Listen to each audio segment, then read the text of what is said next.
안녕하십니까? 저는 오늘 저만의 주식 포트폴리오를 발표할 경영학부 김성호입니다.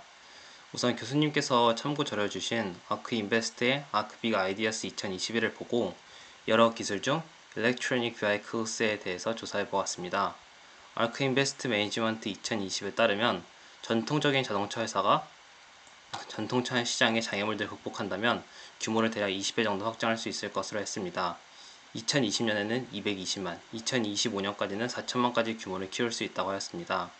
전기차에 대한 수요는 현재 꾸준히 늘어나고 있으며 테슬라, 현대, 기아, BMW, 아우디 등 다양한 자동차 회사에서 전기차를 만들어내고 있습니다. 우선 왜 이렇게 세계적인 기업들이 전기차에 주목하고 있는지를 파악해야 한다고 생각했습니다.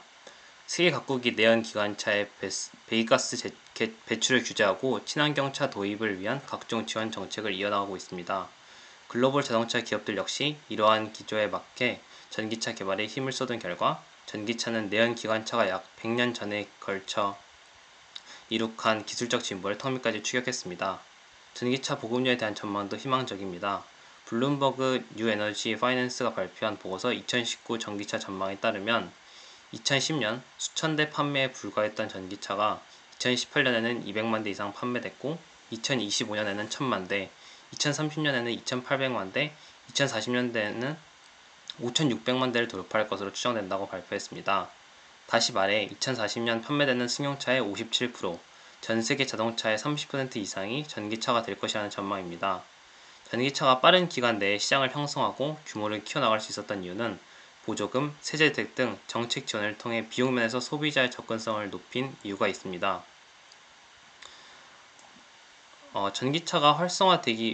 전기차는 이제 동급의 내연 기관에 비해 가격이 비싸지만 보조금을 통해 실 구매가가 낮아져 내연 기관차와 경쟁할 수 있는 여건이 마련되었습니다. 전기차에 대한 보조금 규모는 점차 감소한 추세지만 여전히 전기차 구매를 매력적으로 만든 요소입니다. 국내 기준으로 살펴보면 올해 전기차 보조금 규모는 최대 1,900만원 규모라고 했습니다. 이 전기차가 활성화되기 위해서는 광범위한 인프라 구축이 선행되어야 된다고 생각했습니다. 전기차 보급이 시작된 초창기에 비하면 현재 충전소 인프라는 매우 빠르게 확장되고 있습니다. 다만 전기차는 특성상 이제 충전 시간이 내연 기관차가 연료를 수급하는 것보다 더 오래 걸리기 때문에 현재보다 더 많은 충전소가 필요한 것은 사실입니다. 그래서 정부는 전기차 충전 인프라 로드맵을 발표해서 2020년까지 완속 충전기는 12,000개, 급속 충전기는 10,000개를 확보하겠다고 밝혔습니다. 게다가 전 세계적으로 화석연료보다 친환경 신재생 에너지의 비중이 점차 높아지고 있는 흐름이기 때문에 전기차의 가치는 더욱 높아지고 있습니다. 그렇다면 늘어나는 전기차 수요에 맞게 전기에 대한 공급도 늘어나야 된다고 생각했습니다.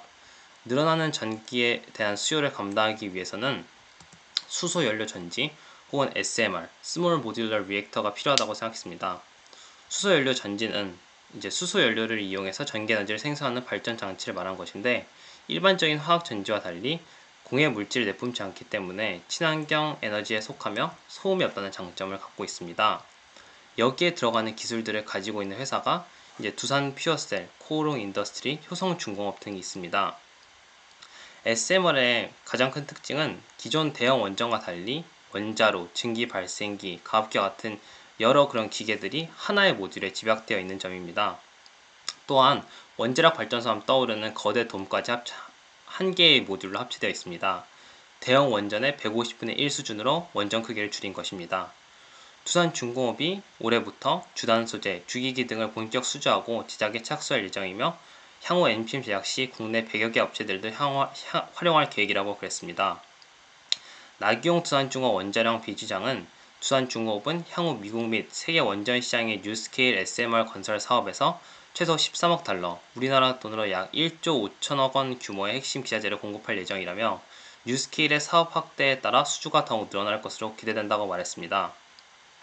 일체화된 모듈을 공중의 현장에서 단순하게 설치할 수 있다는 장점도 갖고 있으며 모듈 자체가 경납 용기를 모두 포함하고 있기 때문에 대형 원전과 같은 별도의 경납 건물도 필요 없습니다. 공기 단축뿐만 아니라 건설비 절감이 가능한 셈입니다. 두산중공업은 원자력 분야에 뛰어난 기술력을 가지고 있어서 현재 주가가 계속 상승 중입니다.